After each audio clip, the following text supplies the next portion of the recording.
তাহলে প্রথম নাম্বার দলিল কোথায় খোঁজা লাগবে? এরপরে আপনার বিবেক যেটা বলে, বিবেক অবশ্যই কোনো অবৈধ কাজে আপনাকে রায় দেবে না। বুঝতেছেন কথা? লা ইয়ামাসসুহু ইল্লাল মুতাহহারুন, এটা কোরআনে কারীমের সূরা ওয়াকিয়ার আয়াত। এই আয়াতটা যদি কেউ দলিল হিসাবে দিতে চায় তাহলে তার আগের আয়াত পরের আয়াত আগে আপনাকে বলা লাগবে, কারণ এটা তাফসীর করার মূল নীতির ভেতরে 13 নম্বর কায়দা। উসুলে তাফসীর যারা পড়তে পারেন, উসুলে তাফসীর একটা আলাদা চ্যাপ্টার আছে। তাফসীর করার মূল নীতি প্রায় 23টা। কয়টা? তার ভেতরে 13 নম্বর নিয়ম এটা যে আপনি কোন আয়াত দিয়ে সরাসরি দলিল দিতে পারবেন না। স্যার আপনি কি আলেম? আপনি তো আলেম না? এটা উসুলে তাফসীরের মূল নীতি যে আন্দাজে কোনো আয়াত দিয়ে দলিল দেওয়া যাবে না। তার আগের আয়াত পরের আয়াতের সাথে রিলেটেড কি আছে, সম্পর্ক কি আছে, এটা আপনাকে জানা লাগবে। তাহলে সূরা ওয়াকিয়ার আয়াত পড়ার পরে আপনি দলিল দিতে পারেন না। আগের আয়াত দেখেন, পরের আয়াত দেখেন। আগের আয়াত কি আছে? ইন্নাহু লাকুরআনুন কারীম ফি কিতাবিন মাকনুন লা ইয়ামাসসুহু ইল্লাল মুতাহহারুন তানজিলুম মির রাব্বিল আলামিন। এর আগে আর পরে ঠিক আছে? ঠিক আছে। এবার আপনি পড়েন তো একটা একটা করে। অবশ্যই এটা সম্মানিত কোরআন, সংরক্ষিত করা আছে সুরক্ষিত কিতাবে। পবিত্র ফেরেশতারা ছাড়া উহা কেউ স্পর্শ করে না। মহান রব্বুল ইজ্জত ওয়াল জালালের পক্ষ থেকে এটা নাযিল করা হয়েছে। আমি কি বেশি বললাম না ঠিক বলছি? অর্থ শোনার পর আপনার কি মনে হচ্ছে? যেটা সম্মানিত কোরআন ফি কিতাবিন মাকনুন। মাকনুন শব্দের শাব্দিক অর্থ আপনি ডিকশনারি বার নিয়ে আসতে পারেন। এই আমার মোবাইল, এটা মোবাইল না, এটা কম্পিউটার।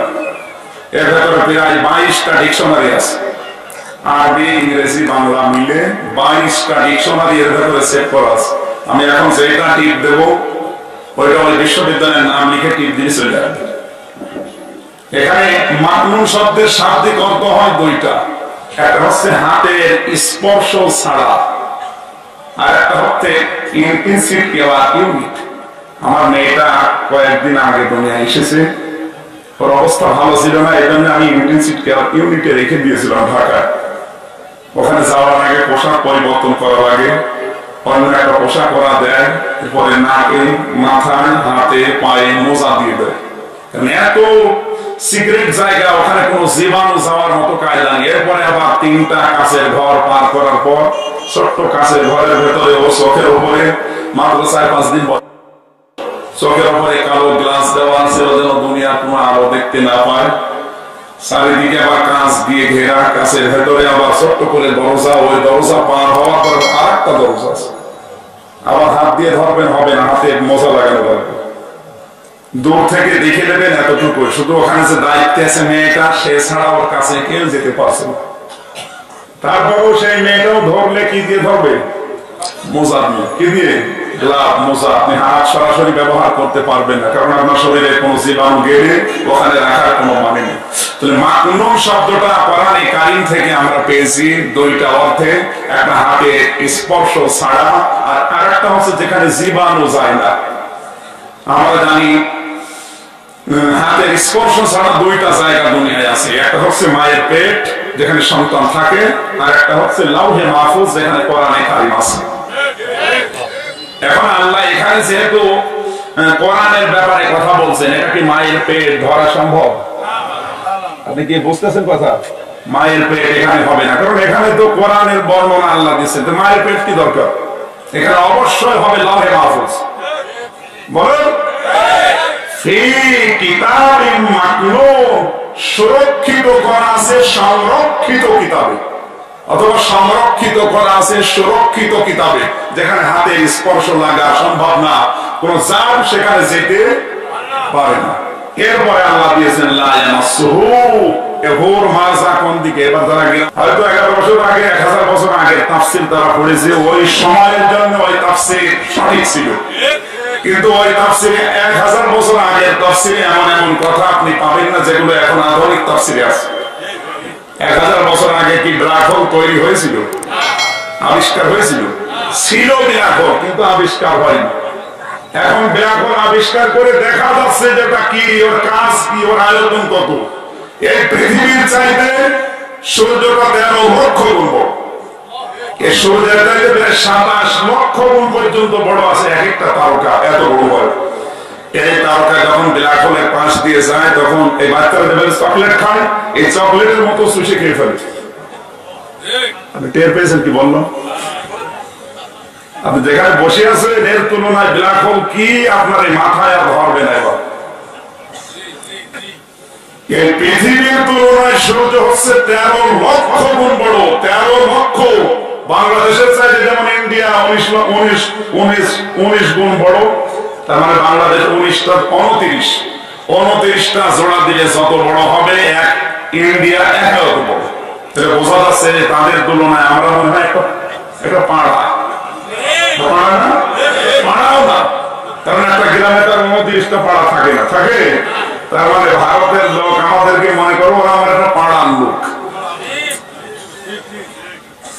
ভারতের তুলনায় যদি হয় দেশে, এই বাংলাদেশের চাইতেও ছোট ছোট দেশ আছে।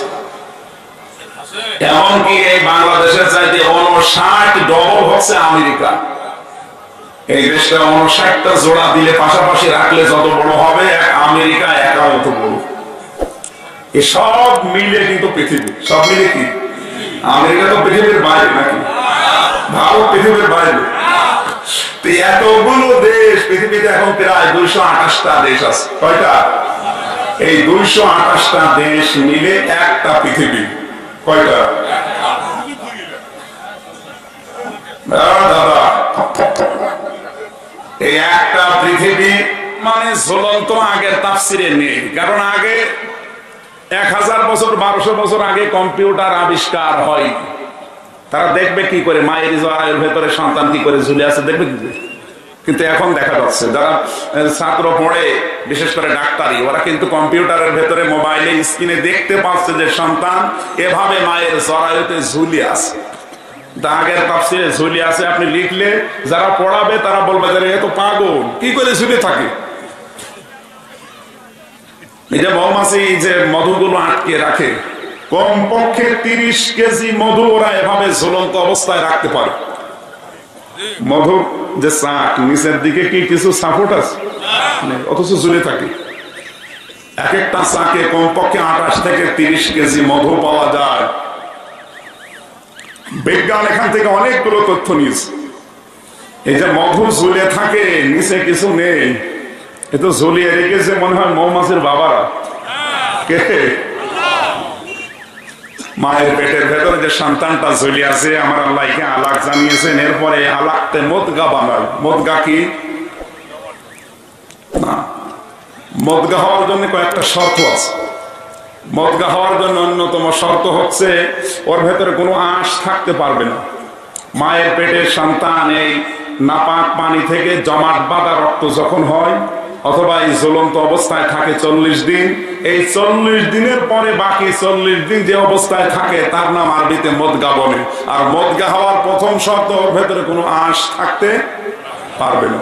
পুরা শরীরের ভেতরে একটা জায়গা আছে যেখানে আঁশ নেই, সেটা হচ্ছে মাথার মগজ। বুঝতেছেন? এই একটা জায়গায় শুধু আঁশ নেই, তাছাড়া কোনো জায়গা নেই যেখানে গোশতের ভেতরে আঁশ নেই। আপনি এখন কেটে কেটে বের করেন, সব জায়গায় আঁশ পাবে। শুধু মাথার এই যে কি বলে, ঘেলু বলে নাকি, মাথার মগজ, এর ভেতরে কোনো আঁশ। আপনি আছেন তো ময়দানে?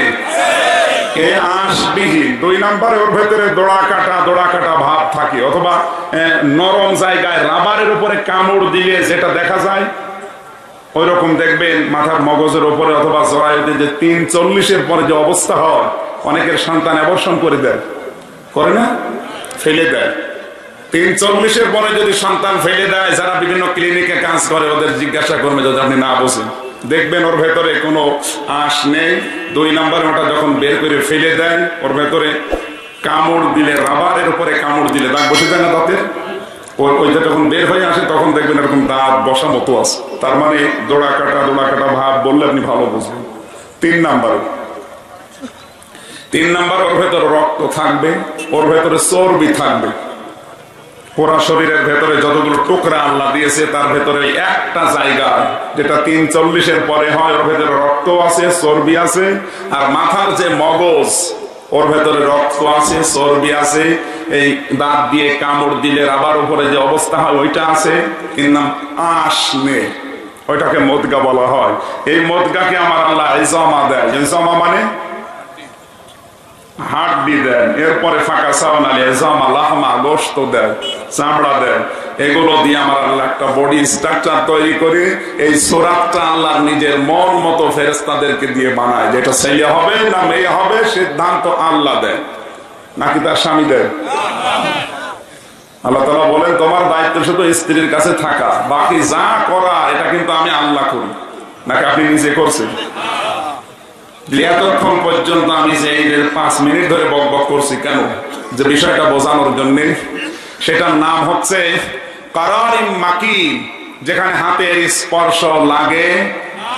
বলেন না কেন? হুর মারসা যদি মাকিনের দিকে হয় অবশ্যই মাকিনের দিকেই হবে, কারণ আগে আল্লাহ বর্ণনা করে আসতেছে। কথা বলছেন না কেন? লা ইয়ামাসসুহু, এ হুর মারসা মাকিনের দিকে।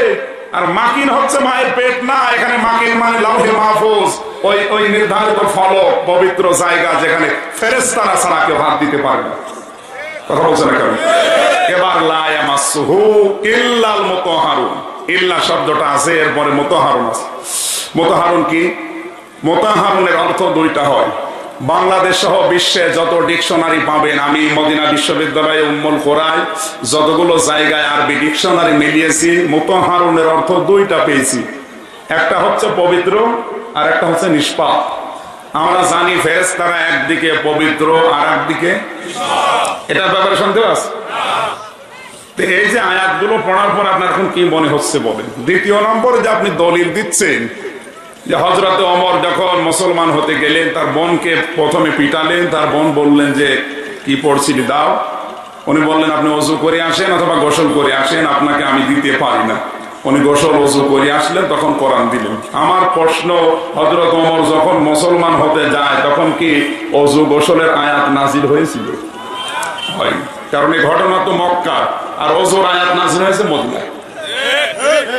আপনার কমন সেন্সের যদি কমন বাদ দিয়ে দেয়, শুধু সেন্স থাকে, একটু চিন্তা ভাবনা করে পড়া যায় না?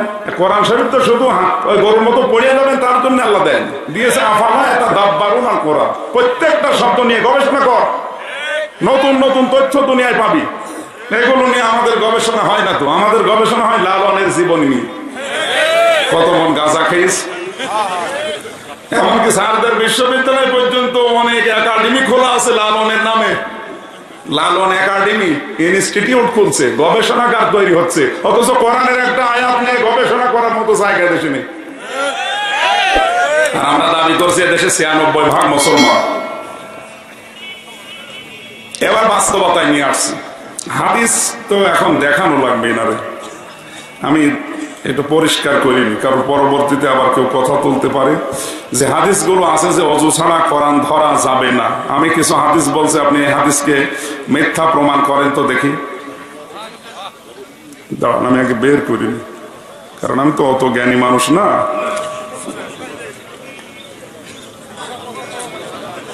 না না, উনি প্রশ্ন করেছে, ভালো হয়েছে, কারণ ওই মনের ভেতরে খোঁতমতি ভাব থাকা ঠিক না। ধন্যবাদ ভাই। আমিও কামেল সে পাস করেছি হাদিস নিয়ে, ফেকা নিয়ে, সে কবে 15 সালে। এগুলো আমি পাইনি, এখন গবেষণাগারে বসে দেখছি এগুলো আছে, অথচ আমি কামেল পাস করিয়ে ফেলেছি ফার্স্ট ডিভিশন। কারণ ওইগুলো ওই আয়াতের বিপক্ষের হাদিস। কেন এগুলো ঢুকলো আমাদের সিলেবাসে এটা জানা দরকার। কলকাতা আলিয়া থেকে ঢাকা আলিয়া মাদ্রাসা পর্যন্ত 77 বছর একাধারে 26 জন খ্রিস্টান প্রিন্সিপাল দায়িত্ব পালন করেছে। 26 জন। আপনার কি মনে হচ্ছে একটা প্রতিষ্ঠানের প্রধান যিনি, তিনি যা করবে নিচে যারা আছে তারা মেনে নিতে বাধ্য, যদি না মানেন আপনাকে চাকরিতে রাখবেন। আর এখানে 1-2 বছর না, কত বছর? 77 বছর প্রিন্সিপাল 1-2 জন পাল্টায়নি, একাধারে 26 জন। সবগুলো কি বলেন না কেন?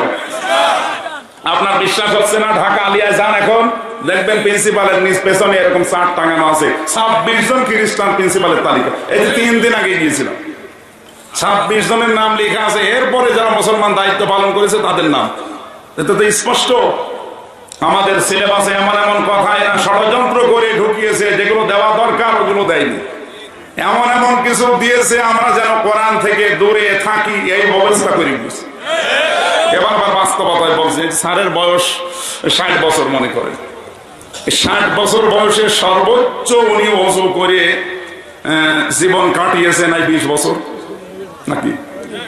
এর চাইতে বেশি সময় কি ওনার ওযু করে কাটানো সম্ভব? কারণ 6 ঘন্টা 8 ঘন্টা ঘুমিয়েছে, এরপরে সংসারাদি আছে, এরপরে দুনিয়ায় অনেক সময় ওযু করে থাকা যায় না, এরকম সময় আছে। কথা বলছে না কেন? এভারেজ গড় হিসাব করলে 60 বছরে উনি সর্বোচ্চ 20 বছর ওযু অবস্থায় থাকতে পেরেছে নাকি? আর বাকি 40 বছর কি উনি ওযু অবস্থায় একাধারে থাকা সম্ভব? সম্ভব। উনি যদি মুসলিম দাবি করে ওনার গাইডলাইন হবে কি? আরো শুনে, কোরআন বাদ দিয়ে জীবন চালালে ওই জীবন জান্নাতে যাবে না জাহান্নামে যাবে? এবার বাস্তবে আপনি মনে হচ্ছে উনি জীবন চালাবে কোরআন দেখে, ওযু অবস্থায় কাটিয়েছে নাই 20 বছর, না 20 বছর কাটালো জীবন, আর বাকি 40 বছর তো ওযু ছিল না, উনি কাটাবে কি দেখে দেখে বলেন? হ্যাঁ, হাফেজি কোরআন যেটা শুধু আরবি টু আরবি লেখা আছে, ওইটা আপনি ওযু ছাড়া ধরবেন না। ওটা আমি আগেও বলেছি, এখন বলছি, ওইটা আপনি ধরতে পারবেন না। অবশ্যই তার সম্মান আছে।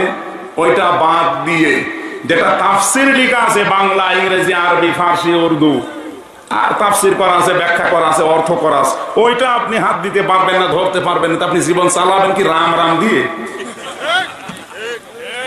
আমার যতটুকু ধারণা, আমার মনে হয় এটা একটা সূক্ষ্ম ষড়যন্ত্র, মানুষকে কোরআন থেকে দূরে রাখার একটা পায়তারা। কারণ শয়তানের সবচাইতে বড় টার্গেট এটা, মানুষ যত কোরআন থেকে দূরে থাকবে ওর শয়তানি করা সহজ হবে। এখানে পৃথিবীর কোন ইবাদতের আগে আউযু বিল্লাহ পড়া ওয়াজিব না। ওয়াজিব। নামাজের আগে যদি আউযু বিল্লাহ কেউ না পড়ে নামাজ হবে না। আস্তে জবাব দেন। রোজা রাখার আগে আউযু বিল্লাহ না পড়লে হবে না, কিন্তু কোরআন পড়ার আগে কেউ যদি আউযু বিল্লাহ না পড়ে ওর কিন্তু গুনাহ হবে। তাও কি সগীরা গুনাহ না কবিরা? ফাইদা করাতাল কুরআনা ফাস্তাইজ, আমর হাজির মারবে সিগা আদেশ দিচ্ছেন আল্লাহ, যদি এটা কেউ পালন না করে কোরআন পড়ার আগে, তার গুনাহ হবে, বড় গুনাহ। কারণ আল্লাহর আদেশ মানা ফরজ। আল্লাহর আদেশ মানা কি? হে নবী, যখন কোরআন পড়তে যাবে তখন আপনি শয়তান থেকে আত্মরক্ষা করেন। এটা কেন দিয়েছেন? কারণ পৃথিবীর কোন ইবাদতে শয়তান আপনার পেছনে এত লেগে থাকে না, কোরআন পড়তে গেলে যত বেশি লেগে থাকে। কারণ ভালো করে জানে যে কোরআন পড়লে আমি যে শয়তানি করি ও ধরে ফেলবে। একথা বলেন না কেন? এবার আসেন বাস্তবে আর একটা উদাহরণ দেই। আপনাকে যদি কোন হিন্দু এসে বলে, ভাই আমি মুসলমান হব না কিন্তু আমি কোরআন পড়তে চাই। গতকাল আমি ছিলাম ময়মনসিংহ শহরে, সেখানে একজন হিন্দু এসে মুসলমান হয়ে গেল। পরে আমি কমপক্ষে 3 বছর আগে একবার ময়মনসিংহ 30 সালে একটা কোরআন তুলে দিয়েছিলাম তাফসির সহ। ও 3 বছর কলেজের অধ্যাপক, 3 বছর একাধারে কোরআন পড়ে স্টাডি করে এখন নিজের ইচ্ছায় এফিডেভিট করে নিয়ে এসে বলছে আমি মুসলমান হব। আমি বললাম, আপনি কি প্রভাবিত হচ্ছেন? কেউ জোর করছে? বলছে না, আমি 3 বছর একাধারে কোরআন এমনি পড়ি নাই, যেমন তেমন করে না, বুঝে বুঝে প্রতিটি শব্দ পড়েছি। 3 বছর একাধারে পড়ার পরে দেখি আমার জীবনের যত ভুল ছিল সব এর ভেতরে ধরা পড়ে গেছে। আপনি এর কিছুদিন আগে দেখবেন 10 জন মুসলমান হয়েছে এই কয়েক বছরে আমার হাতে। তার ভেতরে এই শিক্ষিত মানুষ, এটা খুব কলেজের অধ্যাপক। এর আগে একটা যশোরে এক কলেজের অধ্যাপক ছিল, কি যেন লস্কর নাকি নাম, সেও এরকম শিক্ষিত মানুষ। তাকে আমি কোরআন দিয়েছিলাম তাফসীর। এই লরেন বোথের নাম শোনেননি? টনি বেলাওয়ারের শালিকা, ছোট শালিকা। এই মহিলা অনার্স মাস্টার্স করা, ডক্টরেট করা। যখন এসেছে ইরানের তেহরান বিমানবন্দরে, এক মুসলমানকে ডাক দিয়ে বলছে, ভাই আমি মুসলিম হব না কিন্তু আমি ইসলাম জানতে চাই। তার অধিকার আছে না ইসলাম জানার? আমি নির্ভুল ইসলাম জানতে পারবো কি পড়লে, আপনি সেইটা আমারে দিন। লরেন বুক এ কথা বলার পরে তাকে তাফসির দিয়েছে, ইংরেজি কি তাফসির, কারণ তার ভাষা কি ইংরেজি। তাফসির দিয়ে হাদিসের গ্রন্থ দিয়েছে 6টা, যে আপনি এগুলো পড়েন, স্পষ্ট ইসলাম, সঠিক ইসলাম জানতে পারবেন। লরেন বুক বলে আমি একাধারে স্টাডি করেছি এই তাফসির সহ এই কোরআন আর হাদিস 3 বছর, 53 জায়গায় আমি লাল দাগ দিয়েছি যে কোরআনে ভুল ধরা পড়েছে। কিন্তু আশ্চর্যের বিষয়, যে আয়াত আমি ভুল ধরি দেখি তার পরের আয়াতে বা পরের সূরায় আমার আল্লাহ 1500 বছর আগে জবাব দিয়ে দিয়েছে। যে আয়াতে ভুল ধরি তার জবাব আগেই দিয়ে দিয়েছে। এই জন্য আমার জীবনের শেষ ভুল ধরা পড়েছে সূরা নাস পড়তে গিয়ে। আমি আর বিবেকের তাড়না স্থির থাকতে পারি না। 4500 ধর্ম পৃথিবীতে আছে, আমার তো কোরআন পড়ার পরে মনে হচ্ছে সবগুলো বানানো ভুয়া, একমাত্র সঠিক হচ্ছে আল্লাহর পাঠানো ইসলাম। আমি যদিও ধর্মে খ্রিস্টান, এ পৃথিবীতে সবচেয়ে বেশি মানুষ বাস করে খ্রিস্টান ধর্মে। কোন ধর্মে? তারপরে আমাদের এই ইসলাম ধর্মে। আমার ধর্মে মানুষ বেশি, কিন্তু আমার বিবেক মেনে নেয়নি। এই জন্য আমি আজকে মুসলমান হয়ে গেলাম, সংবাদ সম্মেলন করেও জানাচ্ছে। এখন যদি ওই তেহরান বিমানবন্দরে ইরানে এই মুসলমান তাকে কোরআন না দিয়ে বলতে, এই যে ফাঁসাইলে আমল দিলাম আপনি পড়েন, হয়তো। কারণ নির্ভুল কিতাবে পৃথিবীতে শুধু একটা। কয়টা? আরো জোরে। কোরআনে আল্লাহ বাদে কারো কথা নেই, আছে? এমনকি কোরআনের ভেতরে আল্লাহ বাদে কেউ কথা ঢোকাতেও পারে না। লা ইয়াতিহিল বাতিলু মিন বাইনি ইয়াদাইহি ওয়ালা মিন খালফি তানজিলুম মিন হাকিমিন হামিদ। আল্লাহ তাআলা বলেন, হে